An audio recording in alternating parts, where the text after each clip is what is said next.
விஜய் அண்ணா திருச்சியில் எல்லாத்துக்கும் நன்றி சொல்கிறதுக்காக போயிருந்தாங்க. திருச்சி ஏர்போர்ட்லேருந்து சென்ட் ஜோசப் காலேஜ் வரைக்கும் ரோட் ஷோவும் பண்ணாங்க.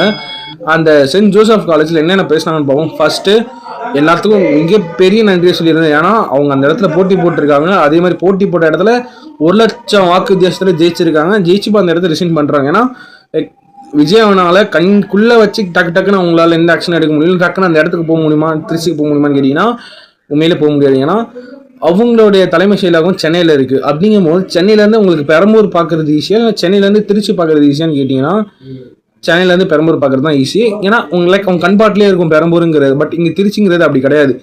ஏன்னா டெய்லி அவங்க திருச்சிக்கு போய் பார்க்குறதா இருக்கட்டும், வாரத்தில் ஒன்ஸ் போகிறதா இருக்கட்டும். லைக் இப்போ நீங்கள் கூட நினைக்கலாம் டெய்லியுமா போகிறாரு, வாரத்தில் ஒரு நாளுமா போகிறாருன்னு. அப்படி கிடையாது. ஏன்னா எனக்கு வந்த தகவல் வச்சு பார்த்தாவே பெரம்பூருக்கு விஜய் அண்ணா வாரம் போகிறாருங்கிற ஒரு தகவல் வெளியே வந்துட்டு தான் இருக்குது. விஜய் அண்ணாவுமே அதை சொல்லியிருந்தாங்க ஒரு இடத்துல. அப்படிங்கும் போது திருச்சியில் அவங்க ஈஸியாக போயிட்டு ஈஸியாக வர முடியுமா, யாருக்கும் தெரியாமன்னு கேட்டிங்கன்னா உண்மையிலே முடியாத ஒரு விஷயம் தான் அது.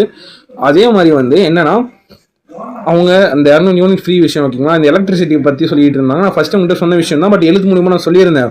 அதே மாதிரி இந்த 100 யூனிட் ஸ்டாலின் சார் கொடுத்த மாதிரி தான் நானும் கொடுக்குறேன் அப்படின்னாங்க. ஆனால் அது உண்மையில ஸ்டாலின் சார் கொடுத்த மாதிரி தரல. அந்த 100 யூனிட் ஜெயலலிதா மேடம் கொடுத்தது தான் ஸ்டாலின் சார் கண்டினியூ பண்ணாங்க, இபிஎஸ் கண்டினியூ பண்ணாங்க. இப்போ நானும் கண்டினியூ பண்ணுறேன். அது இல்லாமல் எக்ஸ்ட்ரா ஒரு 100 யூனிட் 500 யூனிட்குள்ளே யூஸ் பண்ணுறதுக்கு நான் கொடுக்குறேன் அப்படின்ட்டு இருக்காங்க. இந்த ஒரு கரண்ட் மேட்ரு என்னன்னா 500 யூனிட்குள்ளே யூஸ் பண்ணுறவங்க மேலே லைக் என்ன சொல்கிறேன், ஏசி போட்டிருக்க மாட்டாங்க, வாஷிங் மிஷின் இருக்காது. இந்த மாதிரி கஷ்டத்தில் இருக்கிறவங்க 500 யூனிட்குள்ளே யூஸ் பண்ணும்போது அவங்களுக்கு 200 யூனிட் ஃப்ரீ. இதே நீங்கள் ஏசி போடுறீங்க, வாஷிங் மிஷின்லாம் யூஸ் பண்ணுறீங்கன்னா லைக் உங்களால் கட்ட முடியும். ஆக்சுவலி அவங்க பொறுத்தளவுக்கு இல்லைனாலும் ஆக்சுவலி நீங்களே யோசிச்சு பாருங்கள். இன்கேஸ் நீங்கள் 100 யூனிட் எக்ஸ்ட்ரா 100 யூனிட் ஃப்ரீயாக கிடைக்கலன்னு என்ன பண்ணியிருப்பீங்க? கட்டிட்டு தானே போகிறோம். ஸோ அதனால் அந்த ஒரு இதில் அவர் சொல்லியிருந்தார். அதுக்கப்புறம் கோட் ஷூட்டை பற்றி அவர் பேசியிருந்தேன். என்னன்னா ஒயிட் வித் பிளாக். ஆக்சுவலி உங்கள் மனசு மாதிரி தான் நான் போட்டிருக்கேன். என்னன்னா நான் கலராக கோட் ஷூட் போட்டு சுற்றலை. நான் போட்டிருக்கிறது 2 கலர் தான், கருப்பு வெள்ளை. அது உங்கள் மனசு மாதிரி. வெள்ளைங்கிறது உங்கள் மனசு, கருப்புங்கிறத நான் சொல்லாமல் யாரை நான் எதிர்க்கிறேன்னு உங்களுக்கு தெரியும்னு சொல்லி டிஎம்கேக்கு அகேன்ஸ்டாக விஜய் நான் பேசியிருந்தாங்க அந்த இடத்துல வச்சு.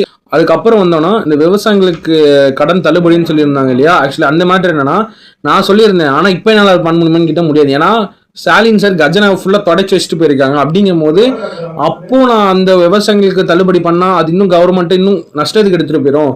கொஞ்சம் டைம் தாங்க, நான் சொன்னதை நான் பண்ணி காட்டுறேன். நான் ஸ்டாலின் சார் மாதிரி வாயிலே சொல்லிட்டு நான் போகிற ஆள் கிடையாது, நான் செஞ்சு காட்டுறேன், கொஞ்சம் டைம் தாங்க. அதே மாதிரி மாற்றம்ங்கிறது ஒரு நாள் நடக்கிற விஷயம் கிடையாதுங்கிறது எனக்கு தெரியும்.